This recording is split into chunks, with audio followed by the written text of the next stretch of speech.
Buenos días, estimados estudiantes. El día de hoy les voy a presentar eh, todo lo que tiene que ver con la actividad número 1 de este tercer periodo. Entonces, aquí tenemos la guía del tercer periodo, la actividad 1, que vamos a ver el tema de etapas del ciclo de programación. Más adelante vamos a trabajar eh, la actividad 2 sobre nuevos materiales, pero por ahora nos vamos a enfocar únicamente en las etapas del ciclo de programación. ¿Listo? Entonces acá tenemos unos temas, que es programación, las etapas o las fases, ¿cierto? Una descripción de cada una de ellas, qué es un diagrama de flujo con unos ejemplos y las actividades. Para ellos, chicos, yo tengo unas diapositivas y basado en esas diapositivas les voy a explicar lo que deben hacer. Entonces, pasamos a las diapositivas. En estas diapositivas que tenemos acá, entonces les voy a mostrar esto que tienen que hacer. Les voy a mostrarles las diapositivas completas. ¿Listo? Entonces, el tema se llama etapas del ciclo de programación, ¿cierto? Después de eso, entonces tenemos la frase de la guía que dice que el diseño no es solo lo que se ve y lo que se siente. El diseño también es cómo funciona, de Steve Jobs. Los objetivos de esta guía es conocer las etapas del ciclo de programación y diferenciar entre lenguaje natural, pseudocódigo y diagrama de flujo. ¿Por qué lenguaje natural y pseudocódigo? Porque para poder realizar diagrama de flujo tengo que conocer qué es un lenguaje natural y qué es un pseudocódigo también. Empezamos. Entonces, ¿qué es la programación? La programación es el proceso al que se recurre para crear algún tipo de aplicación, programa o algún software para materializar un concepto o un proyecto que requiere la utilización del lenguaje informático para poderse llevar a cabo. Esta información, si ustedes desean ampliarla, en la parte de abajo de cada una de las diapositivas les voy poniendo los enlaces de donde tomé la información para que la puedan consultar. Después tenemos un algoritmo. Un algoritmo debe obedecer una estructura de un sistema que debe tener una entrada, un proceso y una salida. ¿Qué es un algoritmo? Un algoritmo es una serie de pasos o de procedimientos lógicos, secuenciales, para poder realizar una actividad o cumplir una tarea. ¿Por qué hablamos de lógico? Lógico nos referimos a que debe tener una secuencia pues lógica, como su nombre le indica, y es decir que si vamos a hablar de el proceso para en las mañanas bañarnos, ¿cierto? Yo primero me levanto de la cama, voy al baño, me seco y finalmente me visto. Yo no puedo decir que primero me baño, después me levanto de la cama, después me visto y por último voy al baño, ¿cierto? O sea, en esa parte nos referimos a lógico, ¿cierto? Entonces, la entrada corresponde al insumo o a los datos necesarios que se requieren para pues, poder realizar el procedimiento. Toda la información que requerimos al inicio de nuestro algoritmo, pues va en la parte de la entrada. El proceso son todas las operaciones o los pasos que nosotros necesitamos completar para solucionar eso. Y en la salida, nosotros tenemos que mostrar el resultado al usuario o a la persona que vaya a mirar cuál es el procedimiento. Por último, los algoritmos también deben cumplir las siguientes restricciones. Debe estar bien definido. Un algoritmo que no esté bien definido, pues no nos va a dar un resultado óptimo. Debe ser preciso. Cuando nos referimos a preciso, es que si yo corro o yo realizo ese programa 50 veces, las 50 veces el resultado tiene que ser igual. No es que lo corro 50 veces y cada vez me da un resultado diferente.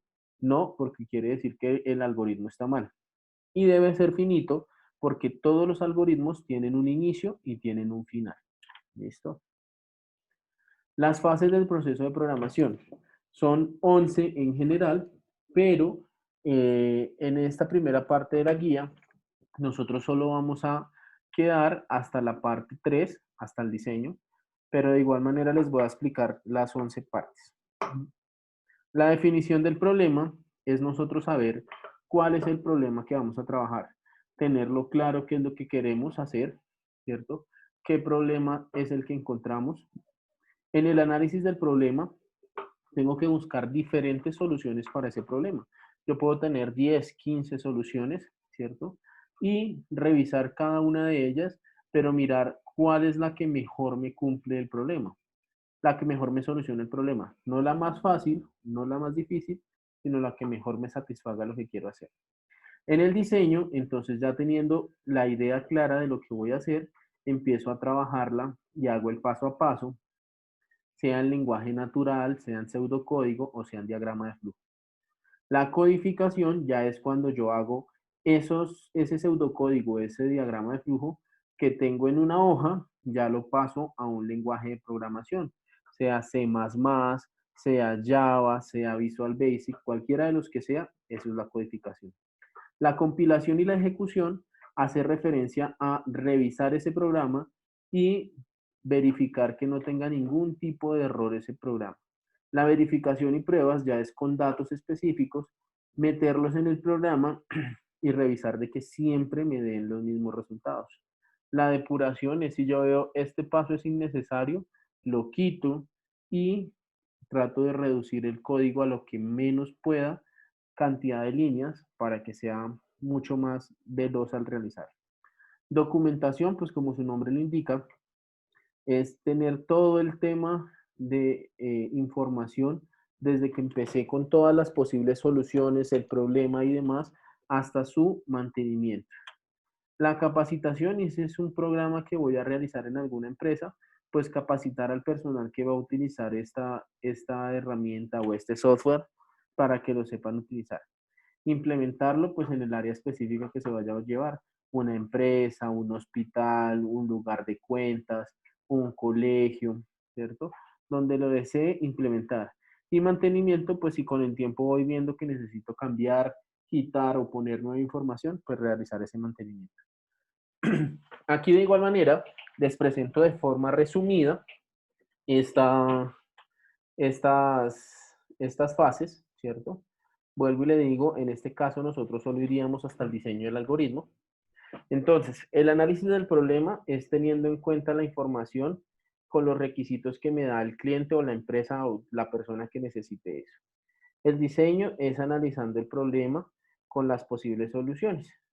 Y de ahí para abajo, entonces, aquí quedan las opciones dadas y la parte donde saqué la información para que la tengan en cuenta. Siempre que nosotros vayamos a realizar cualquiera de estos tres, vamos a realizar una serie de operaciones y debemos tener en cuenta cuáles son las formas de realizarlas.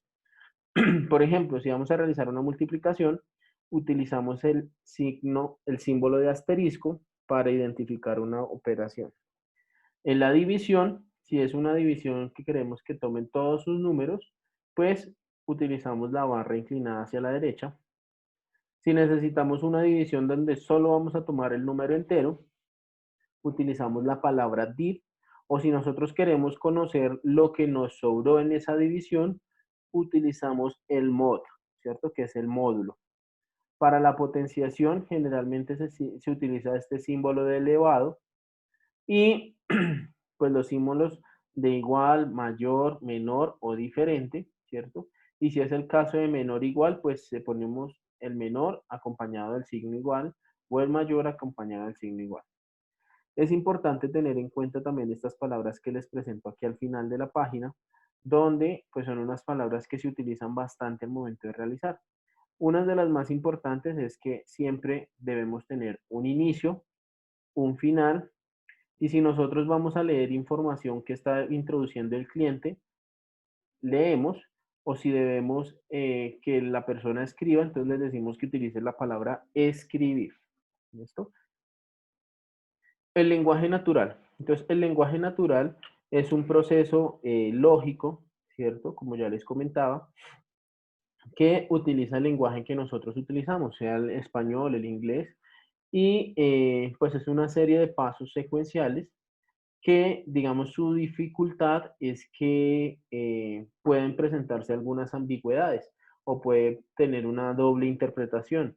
Por ello es importante siempre que nosotros lo hagamos, tener en cuenta de ser muy específicos o muy claros en la información que vamos a poner. Aquí les voy a mostrar unos ejemplos para que los tengamos en cuenta de cómo sería hacer un algoritmo mediante lenguaje natural. Entonces, el primero es eh, realizar un algoritmo para indicar los pasos de hacer un huevo frito. Entonces, como les decía, tenemos un inicio y un final. Entonces, lo primero que hacemos es poner aceite en el sartén, colocar el sartén al fuego. Importante aquí para evitar ambigüedades, entonces romper el huevo haciendo caer el contenido en el sartén. Si solo decimos romper el huevo, pues puede ser que el huevo se nos cayó al piso, que cayó fuera del sartén, que lo echamos fue en un vaso, ¿cierto? Entonces por eso es importante especificar. Tirar esas cáscaras a la basura, ponerle sal a la yema, ¿cierto? Este paso es opcional, el que no le echa sal a la yema o al huevo, pues no lo pone. Y por último, entonces acá, si el huevo ya está, pues no sólido, sino en el punto en que yo lo quiero, pues entonces, si ya está listo, pues servir en el plato y finalizar. Si aún no está listo, pues yo me quedo en este punto 7 esperando hasta que el huevo esté en el punto que lo deseo. Entonces, otro ejemplo que tenemos acá es el juego con dos dados y la condición que me pone es que los dados siempre la respuesta tiene que ser 6. Entonces, el programa es inicio, alistar los dados, lanzarlos. Verificar si la suma de los dos dados me da 6, ¿cierto? Las opciones que tenemos para ello es que uno sea 1 y 5, ¿cierto? O sea 2 y 4, o sea 3 y 3, ¿cierto? Ya cualquier otro valor no me sirve. Entonces, verificar si la suma de los dos dados es 6. Si no es 6, ¿cierto? Si es falso, entonces volver e ir al paso 1 y realizar el procedimiento hasta cuando los dos dados me sumen 6. Si ya me sumaron 6, o sea, si es verdadero, entonces finaliza el juego porque pues es la única condición que me pide. Tenemos un ejercicio y dos posibles soluciones. Entonces, calcular la superficie o el área de un triángulo con base, bueno, en función de la base y la altura. En la versión 1, entonces, tomar la base, tomar la altura, ¿cierto? Que aquí es donde ustedes pueden personalizar y ningún diagrama de flujo se puede parecer al de otra persona. Porque pues estos pasos sí no hay relevancia en que yo primero tome la base o primero tome la altura, ¿cierto? Pero lo que no puedo hacer es calcular el área o calcular la superficie y después tomar los valores de la base y de la altura. Siempre tengo que tener pues el insumo o la información necesaria para hacer el procedimiento antes de. Por último, mostramos el resultado y finalizamos. En la versión 2, entonces ya es más específico con leer la base, ¿cierto? La persona ingresó y yo como programa leo la base, leo la altura y aquí sí le doy la fórmula de la superficie, que es base por altura, todo eso dividido entre 2. Si yo no pongo el base y altura entre paréntesis, pues este dividido en 2 solo me va a dividir en 2 la altura. Y recuerden que tenemos que dividir en 2 toda la operación. Por último, mostrar la superficie y finalizar.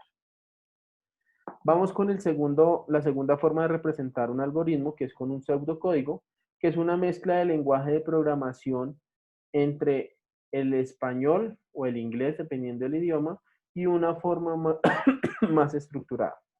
Este pseudocódigo es una de las formas más utilizadas antes de yo realizar la escritura de mi código en un programa ya específico de programación como tal. Entonces sigue siendo una representación narrativa de los pasos que debo seguir, pero pues con unas palabras ya específicas. A continuación les voy a explicar qué es diagrama de flujo y cuando explique diagrama de flujo vamos a ver una comparación ahí sí con ejemplos de pseudocódigo y diagrama de flujo.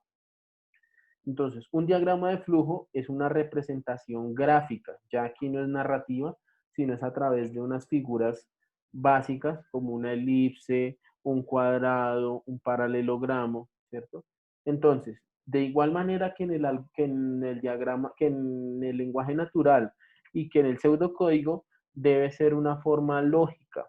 Esos pasos que se realicen deben tener una coherencia y llevar una secuencia desde el inicio hasta el final. En la simbología, entonces les muestro los 6 principales símbolos que se utilizan en los diagramas de flujo para que ustedes los puedan utilizar. Este que con forma de elipse siempre se inicia al inicio y al fin. Dentro de él se escribe inicio o final, dependiendo de la ubicación, y pues es donde se inicia y se finaliza un diagrama de flujo. La flechita siempre la debo utilizar y no solo como una línea, sino como una flecha, porque dependiendo de la ubicación de la punta, me indica hacia dónde va la secuencia de ese diagrama de flujo. Este en forma de paralelogramo, ¿cierto? O un rectángulo inclinado. Entonces, si yo necesito que ingresar una información al computador en este caso, ¿cierto? Lo hago a través de esta información. Leer información lo hago acá. Si yo necesito hacer algún proceso, declarar una variable, ¿cierto? Como en el caso, entonces sería el huevo y el sartén para el caso del huevo frito. Entonces lo declaro acá y el procedimiento que es cocinar el huevo también lo hago acá. Si tengo que hacer una operación matemática, ¿cierto? Una suma, un promedio, todo lo hago en esta operación. El de decisión es uno de los más importantes porque aquí tenemos dos posibles salidas. Tenemos un sí y un no. No importa si el sí lo pongo a la izquierda, a la derecha o en esta parte de abajo. Lo importante es que todas las decisiones que tomemos deben tener dos decisiones. Basados en qué tomo, aquí dentro hago una pregunta. Generalmente se hacen con una comparación. Por ejemplo, si quiero contar que el número es 10, entonces pongo n igual 10. Si sí, pues entonces muestro el resultado y finalizo. Si no, pues sigo aumentando hasta llegar a 10.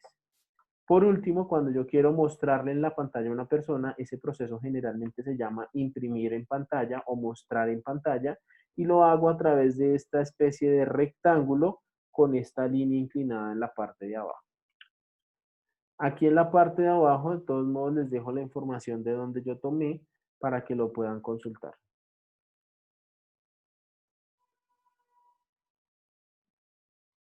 Los diagramas de flujo tienen tres formas de poderse representar de acuerdo al ejercicio que tengamos.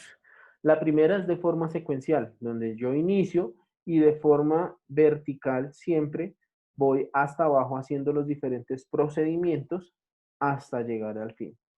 La forma de selección, vemos que tenemos aquí una pregunta y dos decisiones, sea el sí o sea el no. En cada una realizamos una acción y por último finalizamos. Por último de estas opciones tenemos la de repetición. Cuando yo necesito que se haga una operación varias veces, yo no escribo la operación varias veces, sino que aquí tomo una decisión y pregunto, si ya se cumplió, voy hasta el final. Si no se ha cumplido, entonces me regreso hasta cierto punto y continúo haciendo la operación tantas veces sea necesario. Ya acá, ahora sí vamos a ver los ejemplos. Entonces en el lado izquierdo tenemos un pseudocódigo y en el lado derecho un diagrama de flujo. En ambos vemos que tenemos el inicio y el fin, ¿cierto? Acá declaramos las variables, en este caso la base, la altura, y que es un valor entero, igual acá. Escribir la base. Entonces, el usuario escribe la base. El computador la lee después de que el usuario la escribe. De igual manera lo estamos haciendo acá. El usuario escribe la altura. El computador lee la altura. De igual manera acá. Realizamos la operación, que es que el área del triángulo, esa base por altura dividido 2. Entonces, realizamos la operación base por altura dividido 2. Y finalizamos la operación. Bastante sencillo en pseudocódigo como en diagrama de flujo. Después tenemos otro ejemplo donde les indicaba que tienen que sumar un número desde 0 hasta llegar a 10. Entonces vamos a empezar con el diagrama de flujo. N empieza en 0, la suma empieza en 0, son dos variables, donde n es igual a n más 1. Cada vez solo le vamos a sumar 1. Y en suma vamos guardando o almacenando el resultado que nos va dando en n. Preguntamos, ¿n es igual a 10? No, entonces devuélvase hasta antecitos de la suma y siga sumando tantas veces hasta que complete n igual a 10. Si es igual a 10, entonces mostrar el resultado de la suma y finalizar. De igual manera, realizamos acá. Si no se ha completado, si n todavía no es 10, entonces volvemos al paso 3, seguimos sumando y hacemos ese proceso hasta finalizar. El último ejercicio que tenemos de ejemplo es un algoritmo para calcular, para hallar cuál de estas tres variables, A, B y C, es mayor, ¿cierto? Entonces, ¿cómo lo hacemos? Lo voy a explicar con el diagrama de flujo. Tenemos las tres variables. Importante en este caso que el usuario ingrese tres valores diferentes. Si los valores son iguales, no me sirve, ¿cierto? Entonces, empiezo con una pregunta. A es mayor que B y A es mayor que C. Entonces, si A es mayor que las dos, pues ya podemos mostrar que A es el valor mayor y finalizamos. Si A no es el mayor que ellas dos, entonces preguntamos, ¿B es mayor que A y mayor que C? Si sí, entonces el mayor es B. Si no, pues ya por descarte nos queda que la mayor es C. Todas las unimos acá y llegamos al fin. De igual manera lo hacemos aquí en el pseudocódigo, ¿cierto? Para mostrar cuál de las tres es mayor. Nosotros podríamos hacer el lenguaje natural de esto, ¿cierto? Pasarlo a un pseudocódigo y por último un diagrama de flujo. Si ya uno se siente muy capaz, ¿cierto? Puede automáticamente empezar desde el diagrama de flujo. Pero para una persona que esté empezando, es importante que haga el paso a paso primero para mentalizarse cuáles son las operaciones que deba hacer y si necesita algún paso previo para realizar una operación. Entonces, por eso es importante no ir directamente al diagrama de flujo, sino hacer un pseudocódigo o un lenguaje natural, dependiendo de la facilidad, y completar esa actividad. Ya por último, chicos, entonces recuerden las tareas. La primera es un cuadro sinóptico de las etapas del ciclo de programación que encuentran la información en la guía, pero si la quieren completar con información de internet, está bastante bien. Recuerden que siempre las actividades deben ir bien hechecitas, con líneas derechas, con dedicarle el tiempo suficiente, colorear lo que sea necesario colorear. Y por último, pues van a elaborar estos 5 diagramas de flujo basados en lo que les expliqué, muy sencillito de hacer. Cualquier duda, cualquier inquietud, ustedes saben que me pueden escribir y con gusto los asesoro. También les dejo 3 videitos tutoriales donde les dan los mismos conceptos y también hacen unos ejercicios para que puedan practicar. Por último, tener en cuenta estas recomendaciones de que la fecha máxima de entrega es hasta el 25 de septiembre hasta las 12 del día, ¿cierto? Enviarlo al correo de IFERUC con fotos claras, fotos marcadas con su nombre y su curso y numeradas si las van a enviar con fotografías porque recuerden que muchas veces llegan en desorden. Recuerden que no se reciben trabajos por WhatsApp para que lo tengan presente. Todas estas actividades, estas tareas de la actividad 1, las realizan en su cuaderno, entonces debe estar bien desarrollado. Fotos al derecho, ¿listo? Y deben empezar marcando su cuaderno con tercer periodo. Lo envían a mi correo dieferuca@gmail.com y eso es todo. Les agradezco, chicos, y quedo atento a cualquier inquietud. Les deseo muy buen día.